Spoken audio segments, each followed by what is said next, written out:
Guys আমাদের কৃষ্ণনগর বারোদলের মেলা। তো গাইস সেকেন্ড বার আমি নাগরদোলনায় উঠছি, জানি না কেমন হবে, তো চলো দেখা যাক।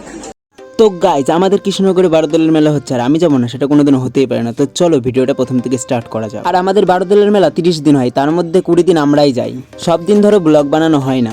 আর আজকেকার মেলায় কিন্তু আমি একা যাচ্ছি না, আমার সঙ্গে কিন্তু বন্ধুরাও আছে আর আমার বান্ধবীরাও আছে। আর মেলার মধ্যে কিন্তু তুমি রাজবাড়ির গেট দিয়েও মেলার মধ্যে ঢুকতে পারবে, আর উল্টো সাইডে কিন্তু একটা বাঁশের ব্রিজ করা আছে, তার মধ্যে দিয়েও ঢুকতে পারবে। আর মেলায় ঢোকার পরে সবার প্রথমে চলে গেছিলাম রাজবাড়ির মেন গেটে।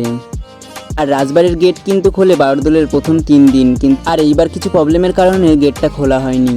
আর এখানে কিছু ফটো ভিডিও তুলে নিয়ে আমরা কিন্তু চলে গেছিলাম মেলার মধ্যে। আর এদিকে আমরা মেলার মধ্যে কিন্তু চলেও এসেছি। আর এখানে কিন্তু লেখা আছে নদিয়া বারোদল মেলা। আর এখন কিন্তু আমরা এর মধ্যেই ঢুকবো, তো চলো দেখতে থাকো। আর এদিকে দেখতে পাচ্ছ আমরা কিন্তু এর মধ্যে চলে এসেছি। আর এটা কিন্তু বিগ বাজার, এখানে কিন্তু তোমরা সবকিছু কিনতে পেয়ে যাবে। আর যেহেতু বিকাল টাইম, তার জন্য সেরকম একটা ভিড় নেই, একটু পরে দেখতে পাবে কিরকম ভিড় হয়ে যায়। আর এখন কিন্তু আমরা যাচ্ছি ভিতরের দিকে, আর আমরা কিন্তু ভিতরের দিকে চলেও এসেছি।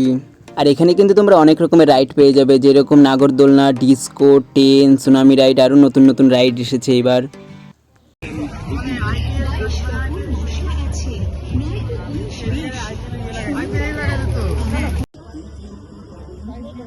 Hi guys. আর এদিকে আমার বন্ধুরা কিন্তু সুনামি রাইডে উঠে গেছিল, আর যেহেতু আমি আগের দিন সুনামি রাইডে উঠেছিলাম, এর জন্য কিন্তু আজকে আমি আর উঠিনি।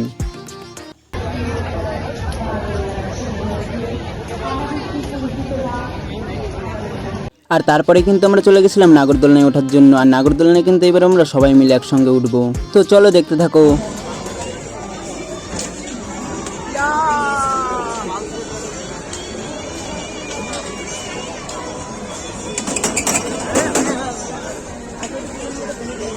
তো গাইস সেকেন্ড বার আমি নাগরদোলনায় উঠছি, জানি না কেমন হবে, তো চলো দেখা যাক।